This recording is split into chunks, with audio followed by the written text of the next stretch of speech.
제가 소개를 드리겠습니다. 네. 인류 생존의 열쇠는 뇌 안에 있다. 뇌를 젊게 만드는 비법을 알려드립니다. 이인하 교수님이십니다. 예, 안녕하세요. 예, 안녕하세요. 반갑습니다. 네, 반갑습니다. 네. 소개를 좀 해주시죠. 예, 저는 서울대학교 자연과학대학의 뇌인지과학과에서 뇌인지과학을 가르치고 연구하는 교수 이인하입니다. 반갑습니다. 뇌인지 과학이라는 게 뭡니까, 교수님? 이 비교적 신흥 융합 학문인데요. 네네. 그러니까 뇌과학하고 인지과학의 합성어라고 보시면 될 것 같아요. 근데 인지나 마음을 예전에는 심리학이나 인지과학 이런 식으로 맞아요. 했지만 지금은 이제 뇌 세포가 이걸 어떻게 하는지를 연구하고 싶은 거예요. 그래서 새롭게 생겨난 학문입니다. 이제 뇌에 있는 생물학적 특징이 우리의 인지와 마음을 어떻게 만드는지 그런 것들을 연구합니다. 이게 왜냐하면 진짜 그 과도 계속 시대에 따라서 바뀌잖아요. 예.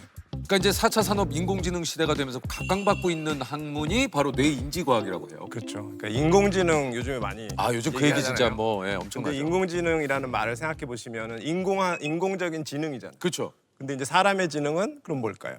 자연지능이죠. 네, 그렇죠. 자연인. 근데 자연지능은 어디서 나오냐? 뇌에서 나오잖아요. 그렇죠. 그러니까 뇌를 들여다봐야 사람의 지능은 인공지능하고 기계의 지능하고 어떻게 다른가 그런 것들을 알 수 있기 때문에 사람들이 이제 점점 더 뇌에 궁금증을 갖게 됐어요.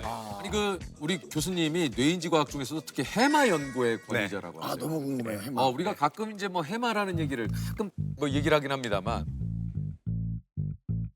그 해마가 뭐 정확하게 어떤 역할을 하는 겁니까? 해마가 뇌에 다 들어 있어요. 그쵸, 근데 그쵸. 한 5cm 정도 이렇게 양쪽에 있는데 그러면 어느 쪽에 한 번만 짚어주시면 안 됩니까? 해마가.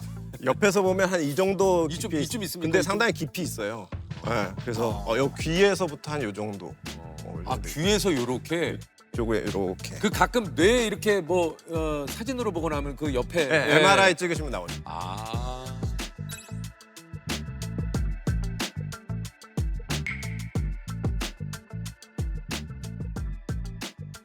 해마는 쉽게 말하면 그냥 자기 앞에서 벌어진 즉석에서 벌어진 일들을 한 번만 벌어도 다 기억합니다. 근데 그게 평생 쌓이면은 엄청난 기억이 되겠죠. 그렇겠죠. 근데 그 기억을 가지고 사실은 이제 앞날을 예측하고 미래를 대비하고 시뮬레이션 해보고 뭐 그런 역할을 하기 때문에 이게 없으면 일상생활이 안 되는 되게 중요한 영역이에요. 근데 과거를 떠올리기 위한 영역이라기보다는 과거를 바탕으로 미래를 대비하기 위한 영역이기 때문에 해마가 손상되면은 일단 미래에 무슨 일이 벌어져도 대비가 안 돼요. 원래 기억은 뇌인지과학적으로는 미래를 위한 겁니다. 과거를 붙잡기 위한 게 아니고. 그렇군요. 아니 이게 인공지능으로는 구현이 불가능하다고 그래요, 해마가요? 지금의 그 인공지능 기술 가장 발달된 거 보면 기계학습이라고 부르잖아요. 기계학습은 사실은 엄청난 데이터, 빅데이터라고 부르는 거. 여러분이 인터넷 쓰고 그걸 바탕으로 무한한 반복을 통해서 거기서 어떤 패턴을 추출하는 그런 지능이거든요, 인공지능은. 근데 예를 들어서 뭐 조세호 씨 어젯밤에 뭐 드셨어요? 그러면 생각이 나죠? 나죠. 나죠. 그런 거는 인공지능이 그 기억을 형성할 수가 없으니까 원샷 러닝이라고 하는데 네. 한 번만 보고 기억하는 거는 지금 인공지능 기술로는 불가능합니다. 근데 사람은 해마는 그걸 하거든요. 그러니까 인공지능은 여러 가지의 방대한 데이터를 학습을 해서 그것에 대한 패턴을 읽는다. 그렇죠. 예, 근데 해마는 그게 아니라 한 번의 어떤 상황을 가지고 미래를 또 예측할 수 그렇죠. 있는. 자기 경험을 그냥 부여잡는 거죠, 계속. 아니 그 어쨌든 이게 생존이랑 어떻게 보면 직접적으로 좀 연결이 된 만큼 예. 해마가 진짜 굉장히 중요한 것 같은데 이게 손상이 되면 어떤 일이 일어나는 겁니까? 해마가 손상되면 기본적으로 새로운 그 일화 기억이라고 하는데 에피소딩 메모리라고 하는데 새로운 사건이 벌어져도 기록이 안 되는 거예요. 그러니까 계속해서 자기는 그냥 찰나에 사는 거죠. 그러니까 뭔가가 벌어지면 기억했다가 그 다음 벌어진 일하고 이렇게 순서를 기억하고 그래야 어떤 스토리가 되잖아요. 네, 그렇죠. 그게 안 되는 거예요. 그러니까 사실은 밖에 나갈 수가 없죠. 이게 적응이 안 되고. 그 치매도 어떻게 보면 이런 해마의 손상이나 이런 게 맞습니다. 있을 수 있는 건가요? 특히 알츠하이머성 치매는 해마가 가장 먼저 손상을 입기 시작하기 때문에 점점 자기가 자기의 정체성으로 갖고 있던 기억들이 다 날아가고 주변 사람들을 못 알아보고 이것도 해마의 손상과 연관이 돼 있는 거고. 굉장히 손상되기 쉬운 영역 중에 하나예요.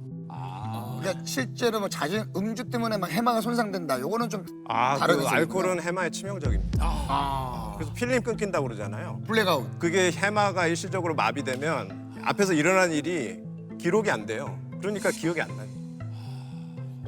그러니까 젊은 사람들도 특히 이제 그거를 막 무용담처럼 얘기하잖아요. 그러니까요. 근데 내가 어제 막 필링 건데. 빌리건데 집에 왔어. 근데 그 자랑이 아니거든요. 그거 계속 그렇게 되면은 나중에 이제 나이 들어서 굉장히 심각한 현상이 나타날 수 있어요. 그러니까요.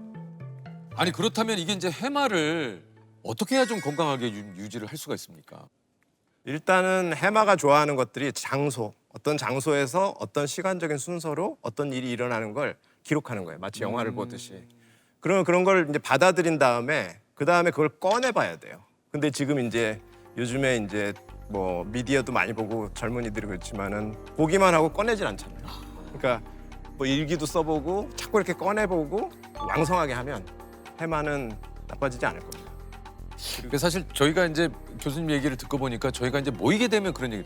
야 근데 어제 있잖아 그 이런 일이 있었는데 이걸 먹었는데 야 그거 너무 맛있더라. 거기 한번 가봐. 그러니까 이런 일상의 어떤 대화.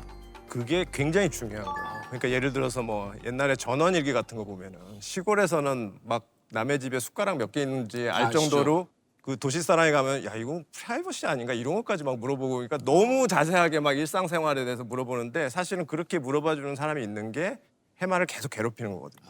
근데 요즘에 이제 현대인들은 서로 대화가 별로 없고 그렇죠. 그러다 보니까 이 자기가 형성한 기억을 꺼내볼 일이 별로 없는 거예요. 그러다 보면은 이제 해마가 쓰일 일이 별로 없겠죠. 그럼 저는 사실은 좀 왜 이렇게 말이 많아 할 정도로 뭔가를 얘기하는 걸 좋아하거든요. 네. 이거 도움이 될 수 있는 거네요. 그건 완벽한 그 해마 트레인 하는 방법이죠. 근데 매일 술을 먹는 건 어떻습니까? 그건 안 좋은 방법. 그럼 그대로예요? 그러니까 매일 술을 마시면서 매일 얘기를 하거든요. 근데 한 가지 제가 말씀드리고 싶은 거는 해마는 맥락을 기억하기 때문에 맥락이 중요하고 디테일은 좀 이렇게 어설퍼요. 왜냐하면 원샷이기 때문에 빨리 기억해야 되기 때문에 그래서 디테일을 기억하려고 자꾸 애를 쓰고 약간 괴롭혀줘야 됩니다, 해마를. 근데 가끔 가다가 저는 진짜 신기하게도 어릴 때 기억이 굉장히 많아서 그래요. 항상 부모님하고 식사하다 보면은 그때 엄마가 그거 입었잖아요. 뭐 했잖아요. 제가 그 디테일하게 기억이 그게 나요? 좀 있거든요. 그것도 약간 해마랑 관련이 돼 있는. 그럼요. 아마 찍어보면 해마가 좀 크시지 않을까 그런 생각도 들어요. 해마가 크면 그만큼 기억을 많이 하는 거예요. 해마가 자주 쓰면 커집니다. 이게 또 그게 예, 있구나. 예.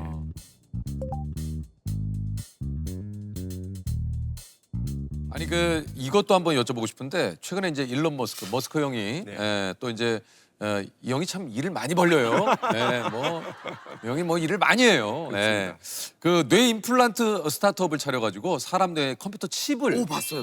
그 저도 이거 봤어요. 예. 이거 가능한 일입니까 이게? 가능하죠. 근데 이제 뇌 세포들의 그 신호 전달은 다 전기적이기 때문에 네. 어떻게든 그 안에 들어가서 그 전기적 신호를 따내면은 컴퓨터가 그걸 해석해서 사실 일을 할 수가 있습니다. 근데 지금 뇌인지 과학의 수준으로는 그걸 구현하기 쉬운 영역들이 있어요. 그러니까 이 운동 영역이나 감각 영역은 어느 정도 컴퓨터가 그걸 읽어내는 게 상대적으로 쉬운 부분인데 사실 우리의 기억이라든지 뭐 감정이라든지 이런 것들은 아직도 어떻게 읽어내야 될지 그 암호 해독 방법을 전혀 모르기 때문에 거기까지는 아직은 좀 어렵지만 간단한 것은 지금 가능합니다. 이야, 근데 참 재밌네요. 근데 저는 뭐 여기저기서 뭐 많이 보니까 뇌는 가만히 냅두고 몸만 바꾼다거나 그렇죠. 뭐 그게 SF 영화에 많이 나오죠. 많이 나오죠. 네, 그래서 때문에. 그게 겟아웃이잖아요. 그렇죠. 그 영화가. 예, 예. 그래가지고 뇌만 다른 기계하고 엮어가지고 그러면 계속해서 뇌가 옮겨 다니면 영생을 살 수도 있는 그러니까. 그런 게 SF에 많이 나오는데 이론적으로는 불가능한 일은 아니에요.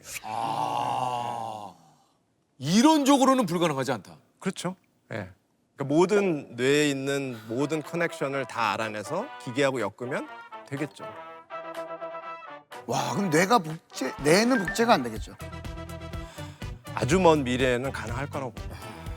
근데 이제 그 윤리적으로 아주 문제가 많기 때문에 그렇죠. 예, 조심해야죠. 아 근데 인공지능이 요즘 그것도 좀 뭐 얘기 많지 않습니까? 속이는 어떤 게임에서 이제 그 네, 예. 인공지능을 통해서 예. 게임을 하게 했는데 그 게임에서 인공지능이 속이더래요 인간을.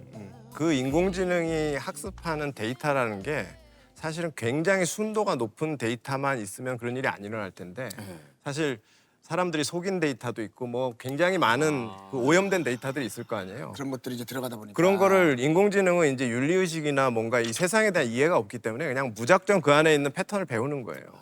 그러다 보면은 이제 속임수도 쓰고 알게 모르게 근데 사람들이 내가 하는 일을 방해하는 것 같은데 이거 좀 어떻게 해야 되지 않나 자기가 이상한 생각을 하게 되면 이제 어떻게 될지 모르죠. 사람한테 위험할 수도 있죠. 그리고 신기하다. 뇌에 관한 속설들이 좀 있어요. 네. 이것을 OX판으로 한번 여쭤보도록 하겠습니다. 예. 첫 번째, 머리가 크면 뇌도 커서 똑똑하다. 조세 얼굴이 뭐 대알통 뭐 이렇게 크게 나와? 왜 그래? 제가 앞에 있으니까 크게 나오죠. 하나, 둘, 셋. 머리 크기와 저 똑똑한 건 아무 상관이 없습니다. 아, 이건 뇌 상관이 크기네, 뇌 크기. 뇌 크기도 별 상관 없습니다. 없어요? 예. 그러니까 뇌에 있는 세포들이 만드는 신경망이 어떻게 효율적으로 일을 하느냐가 문제지 사실은 뇌 세포의 수가 많다고 꼭 좋은 건 아니고 그래서 뇌의 뭐 크기를 재거나 볼륨을 재거나 하는 거는 사실은 지능을 판별하는데 그렇게 도움이 되지 않습니다. 가끔 애니메이션에서 옛날에 보면은 그 과학자분들의 머리가 되게 크게 이렇게 표현이 맞아요. 그 뇌가 이렇게 그죠? 로봇 만드는 박사님들 머리가 되게 커졌어요. 막 얼굴은 요만한데 그래, 뇌만 막 이만한 박사님. 아, 그건 아니군요. 뭔가 직관적으로 크면 우수하다는 아. 그런 생각들이 있지만 뇌는 그렇지 않습니다. 사람은 평생 살면서 뇌의 10%만 사용한다.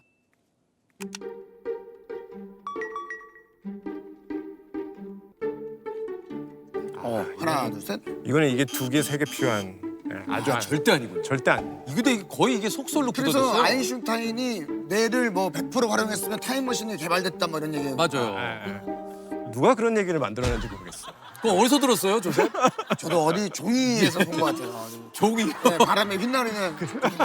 그게 퍼센트를 얘기하려면 100%가 어떤 상태인지를 규정할 수가 있어야 되는데 뇌가 100% 사용한다는 게 어떤 상태인지 규정이 안 돼요. 이게 그러니까 과학적으로. 규정이 안 되기 때문에 이 가설 자체는 말이 안 된다. 말이 안 됩니다. 여러분은 다 거의 100% 활용하고 계시고 200%, 300% 활용할 수 있고 아마 최고가 1000%일 수도 있어요. 아, 그러니까 그렇기 이건 때문에 야, 이거는 오늘 저도 이거 인간의 뇌는 뭐 평생 살면서 10%밖에 못 쓴다라고 했는데 그건 아니군요. 아닙니다. 자, 저희가 밝혀냈습니다. 자, 네. 자, 이거는 이제 저희 유키즈에서 오피셜로 네, 오피셜. 예, 보증합니다. 교수님 유키즈 얘기하신. 오피셜입니다. 유키즈 예. 오피셜. 예. 네. 100%가 아니라 우리가 1000%도 쓸 수 있다. 각자 쓰기 나름이다. 그렇습니다. 예. 화투는 치매 예방에 도움이 된다. 하나, 둘, 셋. 셋. 소문에 좀 치신다 그러던데. 아 이거 아닙니다. 어빵이다 어빵. 애매한데. 아, 이건 애매해요. 근데 화투 그러니까 게임에 관련한 어떤 지능이나 기억이나 이런 것들은 해마가 그렇게 관련이 없는 경우가 많아요. 처음 배울 때는 그러니까 룰을 학습하는 거기 때문에 그래서 지금의 인공지능이 이제 게임을 사람이 인공지능을 당할 수가 없는 거죠. 근데 이제 화투를 칠 때 누가 나한테 가르쳐 줬고 아니면 화투 칠 때 막 얘기하잖아요.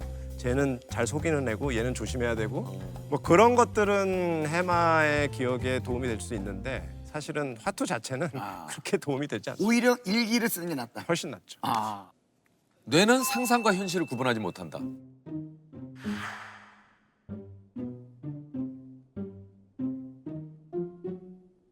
그건 맞는 말이에요. 진짜요? 예. 꿈에 봤던 거를 자기가 실제로 봤던 걸로 착각해서 그런 게 이제 데자부 같은 현상. 맞아, 맞아. 그런 것도 이게 현실이라고 착각하고. 그래서 뇌는 사실은 인풋이 있으면 그냥 그럴 듯하면은 전부 다 현실로 받아들이기 때문에 조심해야죠, 사실. 조심해야죠. 예. 야, 예. 무섭네요. 예. 이것도 궁금합니다. 견과류를 먹으면 뇌 건강에 도움이 된다.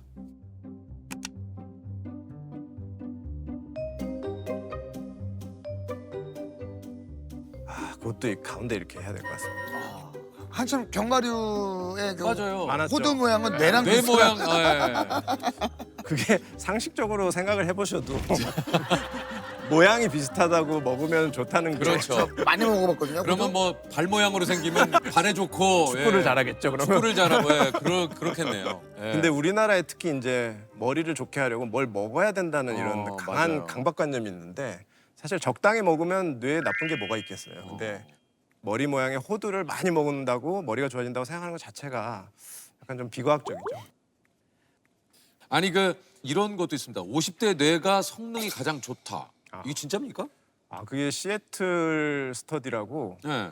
20대부터 50대까지 그 성인들을 50년 동안 추적하면서 그 종단 연구라고 하는데 이 사람들이 20대 때부터 50대까지 기억이 어떻게 변하는지 그런 것들을 추적한 연구가 있는데 연령대에 맞는 학습 능력과 기억을 다 탑재하고 있다는 거예요. 그러니까 20대는 반응 속도나 집중력 이런 것들이 굉장히 높은데 판단력이라든지 뭐 이런 것들이 굉장히 떨어지고 우리가 흔히 말하면 패기가 있는데 실수가 많은. 근데 이제 중년으로 갈수록 해마가 일을 많이 겪을수록 이 세상에 대한 모델이 되게 정교해지거든요. 그러니까 어떤 상황에서는 이렇게 해야 되고 굉장히 디테일하게. 그래서 이제 판단력이라든지 추론 능력이라든지 이런 게 중년에 가면은 아주 그 꽃을 피우는데 말씀하신 대로 이제 판단력, 판단력하고 요점 파악 능력. 그렇죠. 그러니까 핵심이 뭔지 이렇게 빨리 아 그래서 그런 얘기를 하나 보다. 연륜인가요, 연륜? 아니 그래서 그 나이 좀 있으신 분들이 이렇게 얘기를 하다 보면 막 이렇게 얘기하면 아 그래서 요점이 뭐야? 그렇죠. 아 됐고 그러니까 쓸데없는 얘기 다 쳐내고 그러니까 요점이 뭐야? 그러니까. 근데 이게 또 반대로 이게 또 계속 좀 쌓이다 보면 뭐 어떤 일이 생기냐면 내 경험에 의한 뭐 약간 이렇게 소위 말해서 요즘 말로 꼰대. 꼰대 맞아요. 그러니까 내 생각을 상대방에게 강요하는 게 가장 핵심인 것 같아요. 그렇죠. 그게 해마가 이제 경험을 하게 되면 세상에 대한 모델을 한 번만 경험해도 그걸 가지고 어떻게든 어설프게 모델을 세우거든요. 아 이럴 때는 이렇게 해야 되는구나. 그래. 근데 이제 특히 이제 꼰대라고 하는 사람들은 사실은 뭐 나이 든 사람만 꼰대가 있는 게 아니고 그건 아니죠. 자기의 경험이 한 번 했는데 죽을 뻔했어요. 예를 들어서. 그러면은 그 경험을 모든 곳에 적용시키려고 합니다. 맞아요. 그게 이제 병적으로 나타나는 게 그 PTSD라고 하죠. 그러니까 들어본 것 같아요. 그렇죠. 그러니까 자기가 예를 들어서 수영해 볼까 하고 친구 따라갔다가 진짜 물에 빠져 죽을 뻔했어. 그래서 응급실에 막 갔다 오고 그랬어요. 그러면 물 근처에도 안 가는 안 거죠. 가죠. 그리고 맞아. 예, 그리고 누가 물 근처에 가려면 위험해 안 된다고 그러고 맞아. 자기의 경험을 강요하는 거예요. 그러니까 자기의 경험이 너무나 이런 상황에서는 맞는다는 그런 확신, 맹신 이런 거를 남한테 자꾸 이렇게 강요하면은 근데 맥락이라는 건 사람마다 다 다른 환경에서 자랐기 때문에 다 다른데 그걸 인정을 안 하고 이제 이대로 해야 맞는다니까 하고 그렇게 되면 이제 꼰대로 등극하게 돼요. 해마가 어떤 일을 겪으면 그 대부분은 뭐 일상적인 일들은 그냥 그렇게 망각이 되는 경우가 많아요. 중요한 것만. 근데 이제 뇌가 이거는 절대 망각하면 안 돼라고 하는 시그널을 받을 때가 있는데 이 시그널이 너무 강하면은 그런 게 이제 죽을 뻔한 경우에 혹은 자기가 강도를 만났는데 막 목에다 칼을 들이대고 진짜 죽는 줄 알았다. 그 극심한 공포 그런 게 있으면 그 기억이 편도체라고 그 해마 끝에 붙어 있는 공포, 불안, 정서적인 반응 담당하는 되게 유명한 영역인데 여기가 쓰지 않으면 잊혀져야 되는데 쓰지 않아도 안 잊혀지게 이제 과학습이 된 거죠. 과학습이 되면 문제가 세상을 모두 그 기억을 가지고 해석하려고 해요. 그게 이제 자기의 그 영구적인 틀이 되는 거죠. 세상을 보는. 그리고 거기에서 벗어날 수가 없고. PTSD 같은 경우는 지금은 가상현실이 아주 대안으로 지금 떠오르고 있죠. 해마의 기억은 이제 꺼내 볼 때 그걸 편집할 수 있는 윈도우가 열리거든요. 그 좋은 기억으로 덮어 써가지고 다시 그걸 봐도 이제 그런 생각이 안 나게 기억을 편집해서 그런 고통을 겪지 않게 해줄 수 있지 않을까.